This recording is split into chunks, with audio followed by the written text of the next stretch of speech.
Hi guys, welcome back to the diary of an Indian mom. आज का हमारा video है हमारी फोनिक्स सीरीज का तीसरा वीडियो। अगर आपने पहले दो वीडियोस नहीं देखे तो आई वुड सजेस्ट कि आप जाके पहले वो देखिए और उसके बाद you can come back to this video.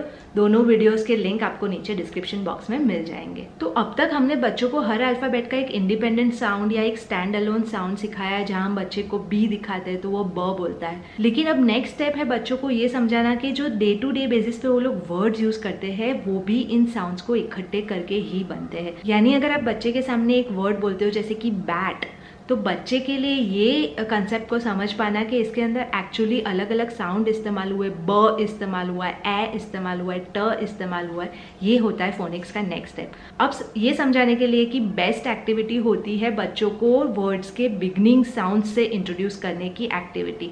क्यों सिर्फ बिगनिंग साउंड्स? उसके दो रीजंस है। एक तो अगर आप बच्चे को पूरे वर्ड के अंदर जो जो साउंड्स इस्तेमाल हो रहे हैं वो सिखाना डायरेक्टली शुरू कर दोगे तो बच्चे कंफ्यूज हो जाएंगे। और दूसरी चीज़ कि जो बिगनिंग साउंड्स होते हैं वो सबसे प्रोमिनेंट होते हैं जब आप बोलते हो तो, और बच्चों के लिए उसको आइडेंटिफाई करना ज़रूरी होता है। अदरवाइज कोई भी वर्ड में वॉवेल्स भी होते हैं जो बहुत बार साइलेंट होते हैं या बहुत शॉर्ट वॉवेल्स होते हैं और बच्चे आइडेंटिफाई नहीं कर पाते। तो rather than directly moving to that stage जहाँ पूरा वर्ड बच्चे को आइडेंटिफाई करना सिखा रहे हो, इट्स इंपॉर्टेंट कि बच्चे को सिर्फ पहले बिगनिंग साउंड एक्सट्रैक्ट करना आप सिखाइए। फिर आपको ज़रूरत लगती है तो एट अ लेटर स्टेज आप उनको एंडिंग साउंड को एक्सट्रैक्ट करना सिखा सकते हो। और फिर एक बार ये कंसेप्ट बच्चों को समझ आ जाता है तो वो खुद ब खुद हर वर्ड को तोड़ के उसके अंदर के साउंड्स को एक्सट्रैक्ट कर पाते हैं। अब जो बच्चों को बिगनिंग साउंड आइडेंटिफाई करवाने का कंसेप्ट है उसके लिए कोई रॉकेट साइंस या एडिशनल नॉलेज की जरूरत नहीं है। All you need is a lot of practice. तो आपको अलग अलग एक्टिविटीज़ करवाते रहना है अपने बच्चों को, बहुत सारे अलग अलग वर्ड्स के साथ करवाना है ताकि वो बहुत अच्छे से इस चीज़ को मास्टर कर ले and then you can move on to the next stage.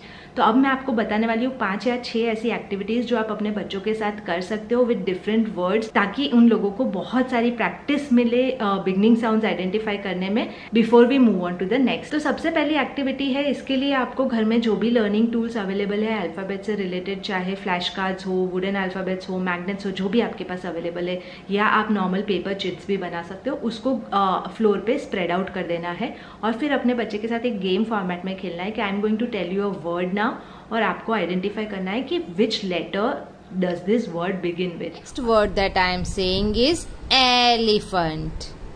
Elephant.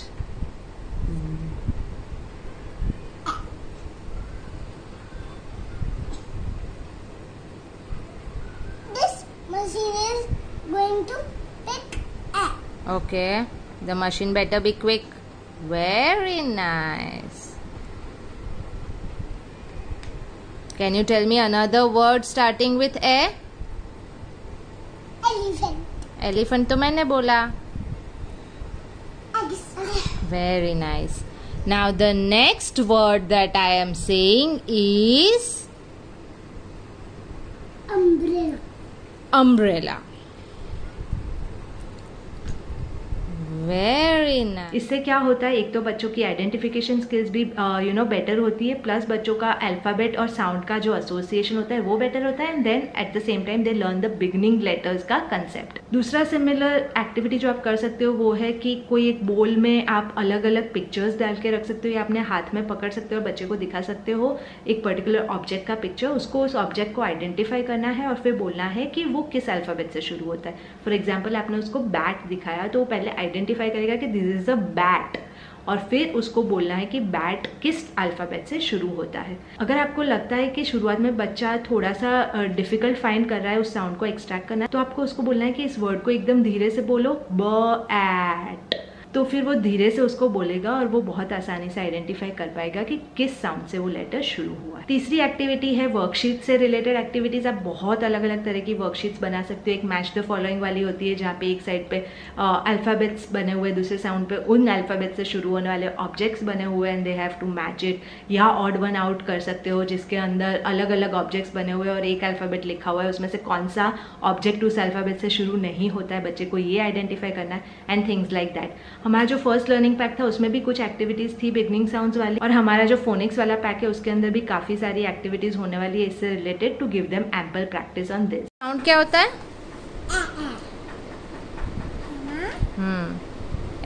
Elephant. What is the song for the letter E?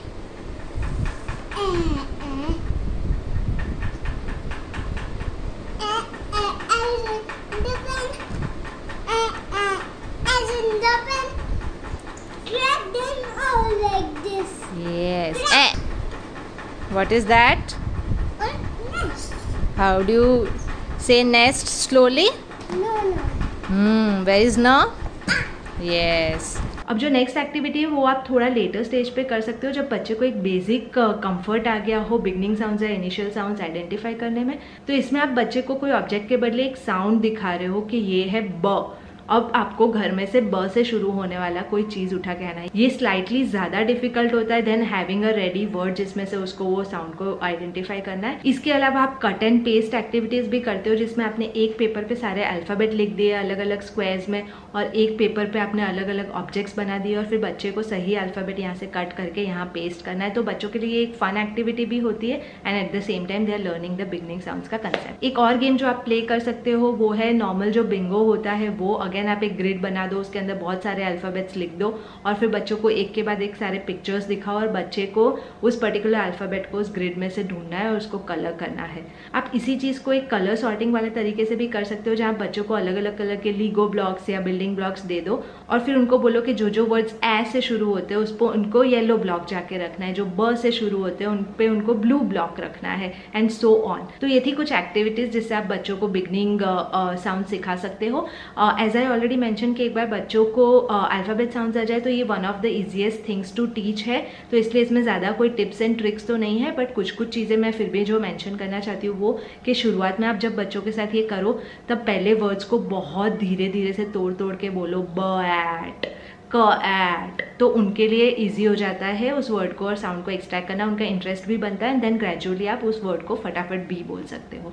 दूसरी चीज़, आप जब भी कोई एक्टिविटी करो जिसमें आप अल्फाबेट्स लिख रहे हो एक साइड पे, मैच द फॉलोइंग कर रहे हो चाहे बिंगो कर रहे हो, तो आप उसको अपर केस यानी कि कैपिटल और लोअर केस स्मॉल लेटर्स दोनों में कीजिए ताकि बच्चे को दोनों तरह के अल्फाबेट्स की अच्छे से प्रैक्टिस मिले। तीसरी चीज़ है जो पिछले वीडियो में भी मेंशन की है वो कि प्योर साउंड यूज कीजिए, उसके साथ वॉवेल को ऐड करके बा करके मत आइडेंटिफाई करवाइएगा, उसको ब करके ही आइडेंटिफाई करवाइएगा। और चौथा और मोस्ट इंपॉर्टेंट टिप इज कि इसके लिए सिर्फ और सिर्फ प्रैक्टिस चाहिए बच्चों को, तो बहुत सारी प्रैक्टिस दीजिए, like spread it over 15 days, जिसमें आप इसी से रिलेटेड मल्टीपल एक्टिविटीज हर रोज कुछ ना कुछ करते हो, तो धीरे धीरे करके बच्चे स्किल को मास्टर कर लेंगे एंड फिर उनको नेक्स्ट स्टेप पे मूव करना बहुत आसान हो जाएगा। और पांचवी टिप, एक बार बच्चे इसे अच्छे से मास्टर कर ले तो फिर आप चाहो तो यही चीज आप ending sound of the letter के लिए भी कर सकते हो। हालांकि इसकी जरूरत नहीं क्योंकि एक बार बच्चों को इसका कंसेप्ट आ जाता है तो दे are more or less good to move on to the next stage, जो कि होता है CVC वर्ड, शॉर्ट वॉवेल्स और ब्लेंडिंग का स्टेज, जिसके बारे में हम बात करेंगे हमारे नेक्स्ट वीडियो में। आई होप आप लोगों को ये वीडियो यूजफुल लगा है तो as usual like, share and subscribe and I will see you in my next one. Bye bye.